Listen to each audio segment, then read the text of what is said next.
มุ่งหน้าทะเลต่อครับผม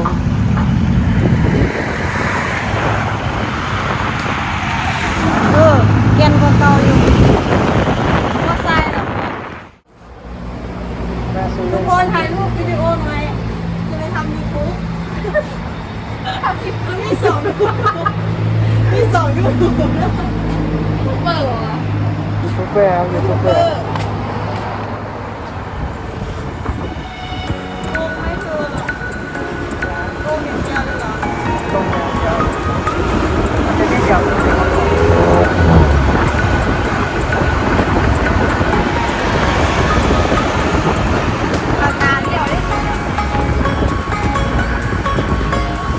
ถึงแล้วครับทุกคน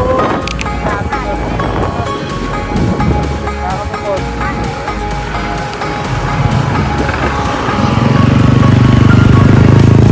ว้าวบรรยากาศดีมาก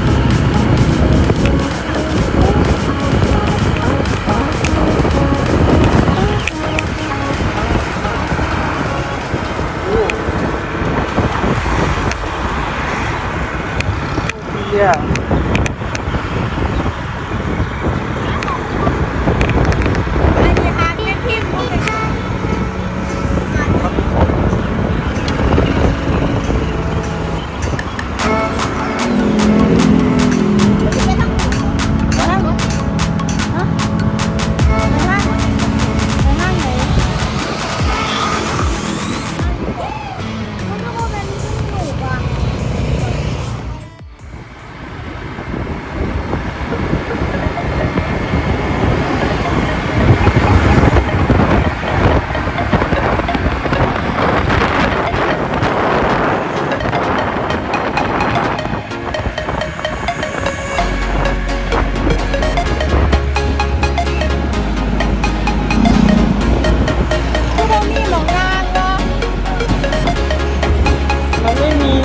แถวนี้แบบไม่บอก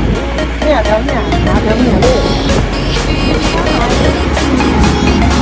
จะค่อยหา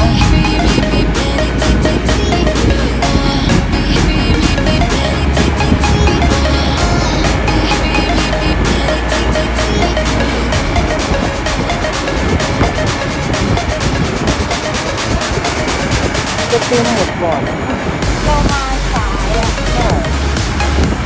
เล่นแถวนั้นได้ไหมอ่ะได้เยอะดี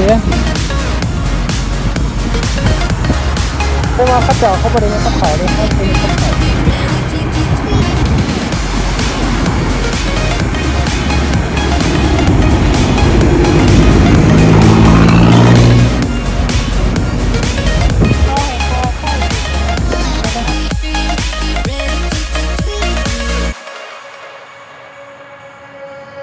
I was